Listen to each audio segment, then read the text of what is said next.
Lundi 10 mars 2025. La paix et l'inspiration face à une situation de stress.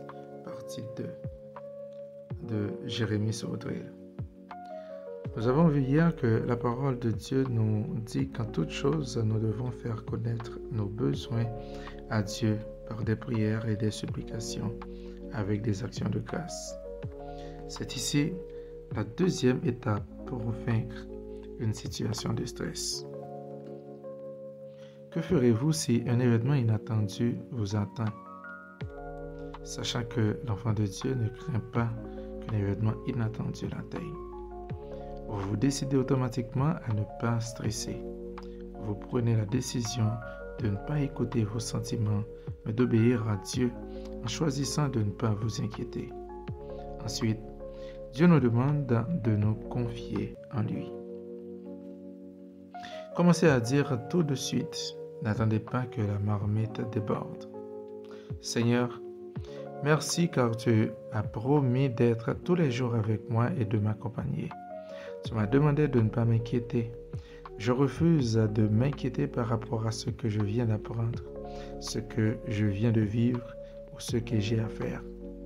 Je te demande de m'aider et j'appelle ta paix surnaturelle. Viens me donner ton inspiration et ta stratégie dans cette situation. Merci, car tu me donnes une paix surnaturelle, Seigneur. Je te loue, je t'adore et je te remercie pour ton amour. Merci car tu prends soin de moi. Merci parce que tu m'aimes. Ainsi, vous faites connaître votre besoin avec des louanges et des supplications selon ce que le Saint-Esprit vous dirigera.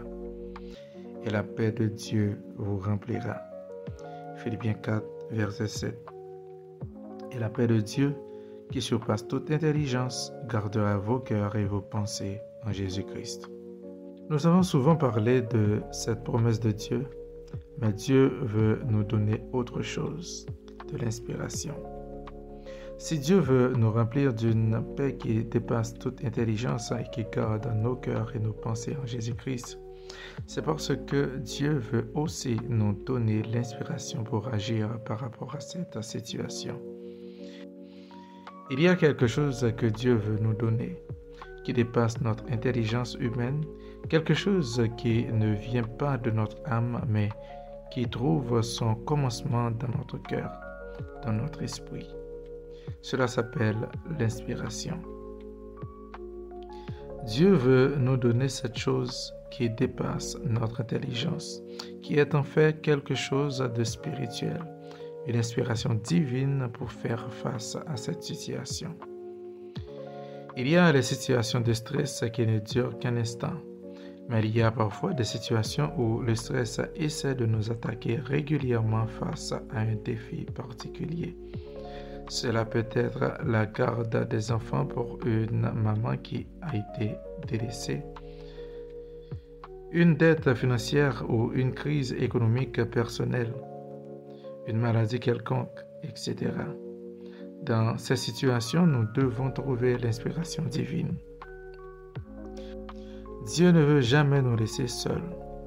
Non, nous pouvons ne pas être des enfants, mais même si nous étions parvenus à la stature de Christ, Dieu ne voudrait pas nous laisser seuls. La seule fois où Dieu a laissé Jésus seul, c'était à la croix, lorsque Dieu le Père a dû détourner ses regards de son Fils à cause de nos péchés. Même dans le désert, Jésus n'était pas seul. Dieu était derrière lui pour l'aider et d'ailleurs, il envoya ses anges. Même lorsque Jésus dort dans la tempête, il est là pour nous donner la paix. Mais si vous ne vous décidez pas pour l'obéissance, vous ne pourrez pas recevoir la paix de Dieu. Si vous ne décidez pas de vous mettre en accord avec la parole de Dieu en choisissant de ne pas vous inquiéter, et si vous ne remettez pas vos soucis au Seigneur, vous limiterez la puissance surnaturelle de Dieu dans votre vie et son inspiration qu'il aimerait vous donner. Un jour, ma fille âgée de 4 ans est tombée d'un escalier et a atterri sur la nuque derrière la dernière marche de l'escalier. Elle a pleuré, mais apparemment tout allait bien. Puis, plus tard, elle a vomi, ce qui est un très mauvais signe dans ce genre de situation. Cela peut être le signe d'un traumatisme crânien.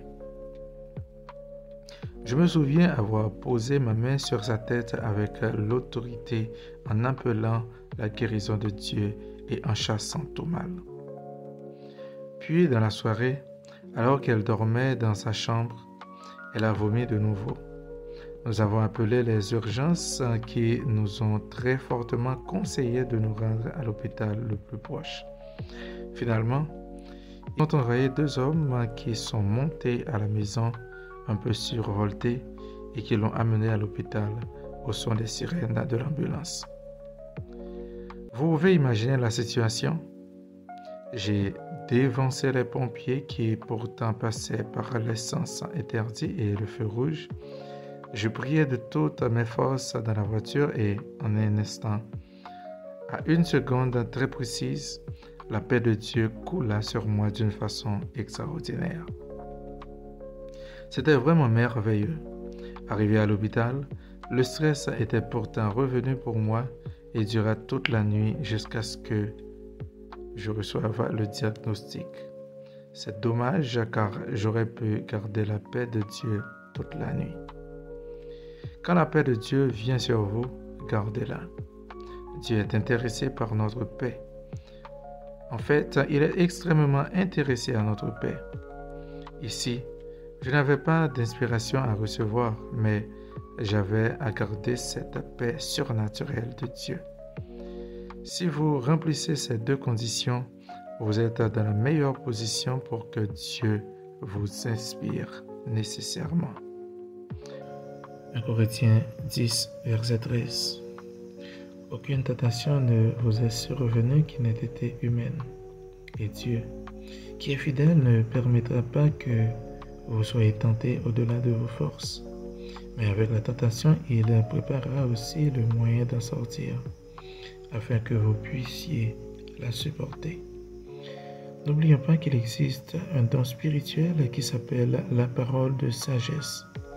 Dieu peut nous donner une parole de sagesse, une forte conviction intérieure qui est une inspiration divine pour garder la paix dans la situation que nous rencontrons ou pour nous donner une solution pour sortir de la situation que nous rencontrons.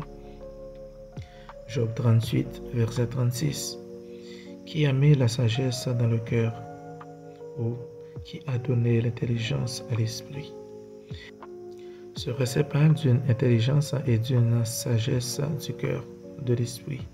Il ne s'agit pas de l'intelligence ou de la sagesse humaine, mais de la sagesse et de l'intelligence spirituelle que Dieu nous donne dans notre esprit. J'aimerais prier pour vous. Si vous rencontrez en ce moment une difficulté ou un défi qui vous paraît insurmontable, sachez tout d'abord que rien n'est insurmontable. Je prie maintenant pour vous et je vous exhorte à vous mettre en position de recevoir. Croyez que Dieu va vous toucher. Père, je prie maintenant pour ce cher frère, cette chère sœur, au nom puissant de Jésus-Christ, afin qu'il ou elle soit rempli de la connaissance de ta volonté, en toute sagesse et intelligence spirituelle, afin qu'il ou elle marche de la façon dont tu veux, selon tes décisions.